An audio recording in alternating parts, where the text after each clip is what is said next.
guys, welcome back again to my channel. Nama aku Natasha Deborah. Dan buat kalian yang belum subscribe channel ini, kalian bisa subscribe dulu.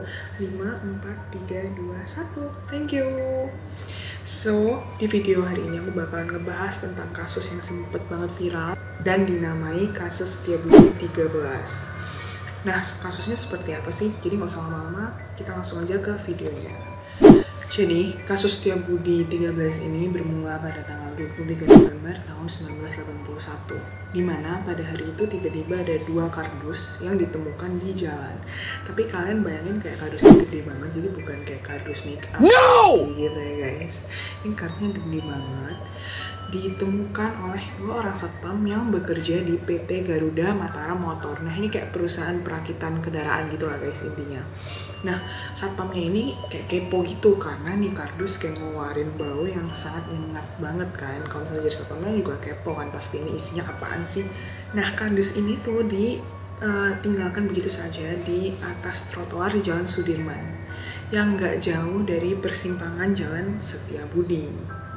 Nah, ini di Jakarta Selatan ya guys kejadiannya, tapi kalian jangan bayangin kayak Sudirman dan Jakarta Selatan kayak sekarang. Ini back then tahun 1991 tuh kayak mungkin jalannya masih sepi, terus kayak macet juga mungkin nggak macet gitu. Kalau misalnya sekarang kan macet banget guys, jadi makanya satpam itu bisa langsung notice nih ada 2 kardus ini gitu.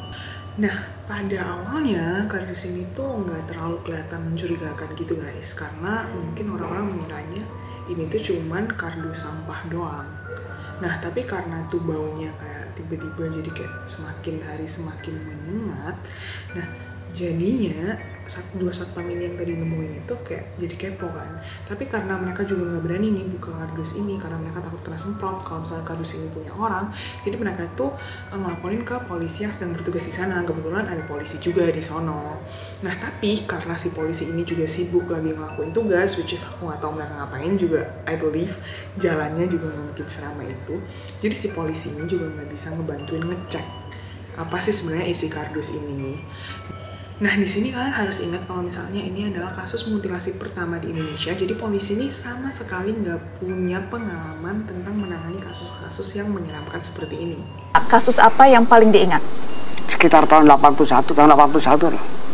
Itu ada 1 kardus ditaruh di depannya sekarang Bang Muamalat lah tuh, seberangnya. Di Jakarta ya? Jakarta.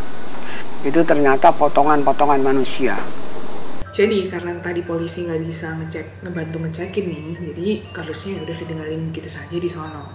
Nah, tapi tiba-tiba ada gelandangan yang mengais-ngais kardus tersebut. Kan biasa gelandangan mungkin mau cari makan, mau cari apa juga. Jadi mereka ngais-ngais kardus tersebut. Tapi waktu kayak mau diangkat nih, kok berat banget. Terus waktu mereka buka di kardus pertama, itu serem banget karena ada tulang berjumlah 13 dan juga sebuah kepala. Dan di kardus kedua ada potongan daging-daging yang sudah dipotong sebanyak 180 potong. Kayak dipotong kecil gitu guys, kayak daging steak biasa gitu. Oh my god, that's so insane. Dan mungkin karena dari itu namanya dinamai Setiabudi 13 karena ada 13 potongan tulang tersebut dikenalnya sebagai Setiabudi 13 atau Pesona 13 gitu. Nah, pada akhirnya potongan-potongan tersebut ini dikirim ke rumah sakit, yaitu ke RSCM Rumah Sakit Cipto, dan juga ditangani oleh dokter ahli forensik yang bernama Dr. Munim Idris. Cuman kasus ini tuh sampai sekarang masih menjadi sebuah tanda tanya besar pada kaum medis di Indonesia. Nah, waktu Dr. Munim Idris ini melakukan analisanya terhadap kasus ini, dia itu menuliskan semua informasi yang dapat ia dapatkan itu ke dalam sebuah buku yang dinamanya X-Files. Jadi kayak X-Files bule gitu ya guys. Nah, terus potongan-potongan dari jasadnya ini berusaha disatukan nih sama Dr. Munim Idrisnya. Jadi satu tubuh gitu guys, kan bisa bayangin gak? Dan berhasil. Aku nggak tahu gimana caranya dokter ini menyatukan seluruh potongan itu. Guys, ini di sini itu aku merasa dokternya keren banget karena dia bisa nyatuin jasadnya, dan kalian harus ingat ini tahun 1991. Dan aku juga mencari-cari tentang buku Indonesia X-Files ini. Aku berusaha cari di internet juga, cuman nggak ada yang pernah share lengkapnya gitu guys. Jadi aku di video ini aku udah cari semua informasi yang bisa aku dapetin buat aku sampaikan ke kalian. Dan akhirnya itu mereka bisa ngomong nih kalau misalnya ternyata ini adalah seorang pria.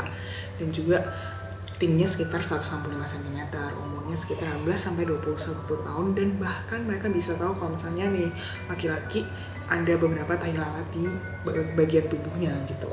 Which is keren banget menurut aku. Ini ingat ya guys, ini tahun 1991. Nah, Dr. Idris juga bilang katanya pemotongan pada tubuhnya ini dilakukan pada tanggal 21 November tahun 1991, yaitu 2 hari sebelum jasad ini ditemukan. Nah, menurut tim ahli forensik ini, katanya pelakunya itu lebih dari 2 orang. Karena menurut Dr. Idris sendiri, untuk memisahkan tulang dari daging itu membutuhkan waktu yang cukup lama, yaitu sekitar 3-4 jaman. Which is it's quite long, dan gak mungkin dilakuin sendirian. Dan sampai kalau misalnya dia mau memisahkan tulang dari dagingnya, itu berarti mereka memang sengaja mau menghilangkan jejak-jejaknya gitu loh guys. Jadi biar jasadnya ini jadi kayak Jane Doe, biar nggak tahu nih orang siapa sih sebenarnya. Kenapa kok mau dijadiin Jane Doe? Itu biar kayak nggak bisa di-track dong nih mainnya siapa, jadi pelakunya siapa, jadi kayak pelakunya susah banget untuk ditangkap, jadi kayak menghilangkan sidik jari dan sebagainya gitu guys. Mungkin saja orang melakukan.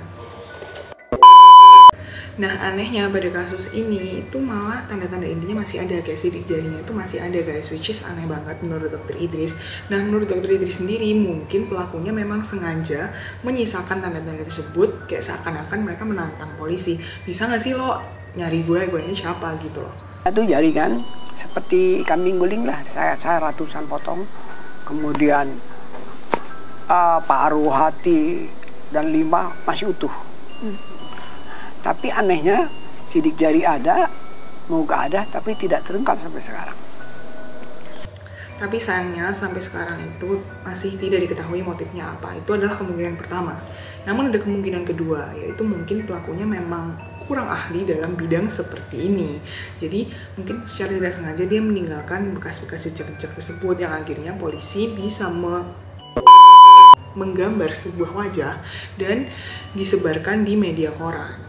Dengan harapan ada orang-orang yang bisa melaporkan, oh ini ternyata anak saya, oh ini teman saya. Tapi sayangnya sampai sekarang pada tahun 2020 belum ada satu orang pun yang melaporkan kehilangan anak, kehilangan teman pada polisi. Jadi menurut aku ini aneh banget, karena masa nggak ada satu orang pun yang membuat laporan kehilangan terhadap nih orang. Jadi seakan-akan kayak orang ini tuh sebenarnya dia ada di parallel universe, udah kayak The King filmnya Lee Min Ho ya guys. 그 말씀이신 거죠, 지금? 평행세계에서 막힌 얼굴 입은 자네 혹시 문과인가? 뭐지? Ada kayak dia di dunia lain, terus dia tiba-tiba di sini, terus dia mati, jadi kayak nggak ada yang kenal sama dia gitu. Nah guys, karena nggak ada yang kenal nih sama nih orang, terus kayak orang ini siapa juga nggak ada yang tahu, akhirnya proses penyelidikan ini itu mengalami hambatan dan sampai sekarang masih menjadi misteri yang sangat besar di kalangan medis di Indonesia. Nah, kenapa sih kok bisa nggak ada yang kenal sama nih orang? Kan aneh banget ya guys. Kalau misalnya sekarang aku hilang, masa iya nggak ada satu orang pun yang kayak ngelaporin aku ke polisi kayak nih si Sasa hilang gitu, kan nggak masuk akal guys. Nah, kasus Setiabudi 13 yang tidak terpecahkan ini akhirnya menjadi pencetus di Indonesia. Jadi kesannya sih kayak kasus Setiabudi ini itu menjadi inspirasi penjahat-penjahat lain untuk melakukan kejahatan yang sama, karena pada kasus ini polisi tuh nggak bisa memecahkan masalahnya. Nah, contohnya di tahun 1999 ada kasus serupa yang terjadi di Jakarta. Jadi si pelaku ini, si suami yang ternyata memiliki 2 istri, ini membunuh istrinya dengan cara memutilasi dia.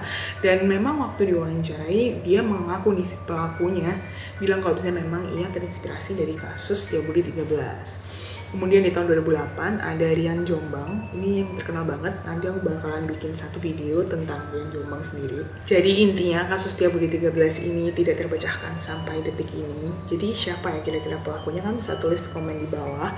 Kalau misalnya itu kejadiannya 2020 terus udah ada CCTV di jalanan, kan udah enak banget ya guys. Jadi kayak bisa ngecek-ngecek, ini gampang banget, pasti terpecahkan.